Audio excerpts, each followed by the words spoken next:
அவனை என்னாலும் அவர் காப்பாற்றி அவன் எல்லைகளுக்குள்ளே என்னாலும் விட மாட்டேங்கிறார். நான் விட மாட்டேன்டா, ஒரு சாப்பாடு கொடுக்க மாட்டாரு, அதெல்லாம் எனக்கு தெரியாது. சிமியோன் வேற அங்க இருக்கான், அதெல்லாம் எனக்கு தெரியாது. எப்படி இருக்கும் சிமியோன் கூட பிறந்தவங்க இருக்கும் யோசித்து பாருங்க. இப்படித்தான் நிறைய சிமியோன் கூட பிறந்தவங்க எல்லாம் இன்னைக்கு வைத்தறிச்சல்ல இருக்காங்க. உங்களை பார்த்து பென்யமீனை ஒரு காலமும் அவன் விட்டு கொடுக்க மாட்டான்.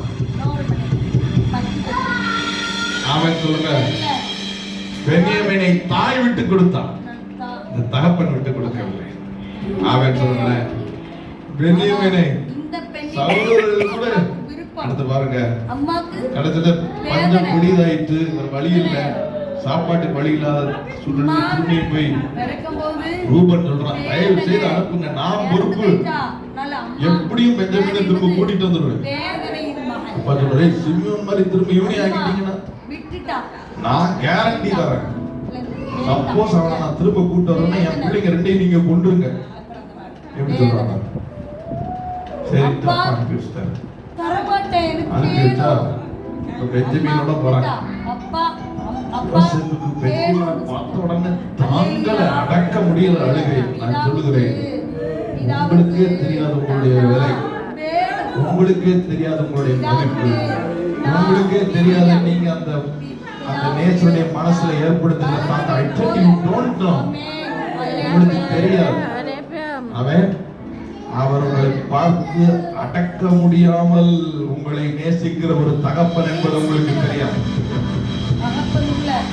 பெஞ்சமினுக்கு தெரியல, பெஞ்சமினுக்கு தெரியல. பெஞ்சமின் போய் நிக்கிறான் யோசேப்புக்கு. யோசேப்புக்கு பெஞ்சமினை பார்த்த உடனே அடக்க முடியவில்லை, எழுப்பி போய் அழுதுட்டு வரான். நான் சொல்கிறேன், பல முறை நமக்கு தெரியவில்லை நம் நேசர் நம்மை எவ்வளவு நேசிக்கிறார். நம்ம ஏனோதான் வந்து உட்கார்ந்துருக்கோம், ஆனால் அவர் உங்களை அடக்க முடியாமல் நேசிக்கிறார். அவன் சொல்லுங்களேன், திரும்பியும் விளையாடுறாரு யோசேப்பு. சரி, எல்லாருக்கும் சாப்பாடு வச்சாச்சு, எல்லாரையும் ரெண்டு தானியத்தை கொடுத்து அனுப்புவாங்க. அடுத்த வேலைக்காரனை கொடுத்துருவாங்க. எல்லாருக்கும் பையில தானியத்தோட பணத்தையும், கடைசி ஒருத்தர் குட்டி, அவன் பையில ஒரு வெள்ளி பாத்திரத்தையும் சேர்த்து போட்டு அனுப்பியிருக்கேன். பாதி வழியில பிடிச்சு வெள்ளி பாத்திரம் பாத்திரத்தை திருடிட்டு வந்துட்டாங்க. பெஞ்சமினை மட்டும் என்கிட்ட தூக்கிட்டு வந்து பக்கத்துல பாச்சாங்க. சிலர் ஆண்டவர் விளையாடுவாரு. தீர்க்க தரிசனமாய் சொல்லுகிறேன், கர்த்தர் உங்களுக்காக நன்மைகளை செய்வார், நன்மைகளை மாத்திரம் தான் செய்வார்.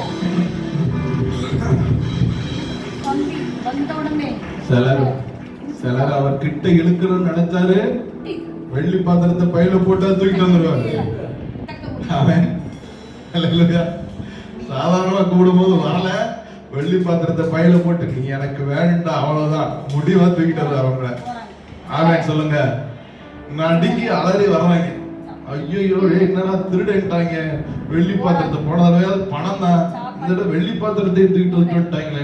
அதுலயும் ஒருத்தர் குரல் கொடுக்கிறான், வெள்ளி பாத்திரம் கண்டெடுக்கப்பட்ட அந்த திருடன் கொலை செய்யப்படுவானாக அப்படின்ட்டான்.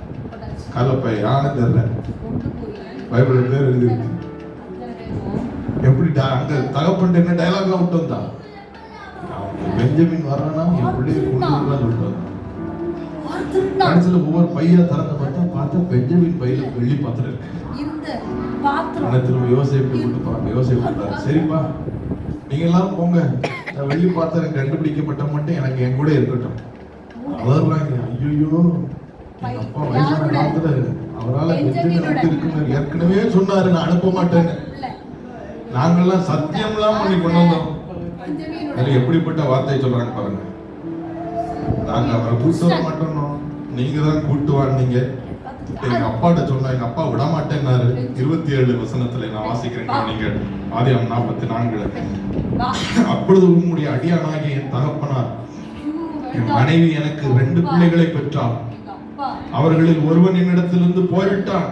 யோசேப்பு அவன் பீருண்டு போயிருப்பான் என்று அறிந்தேன், இதுவரைக்கும் அவனை காணாதிருக்கிறேன்.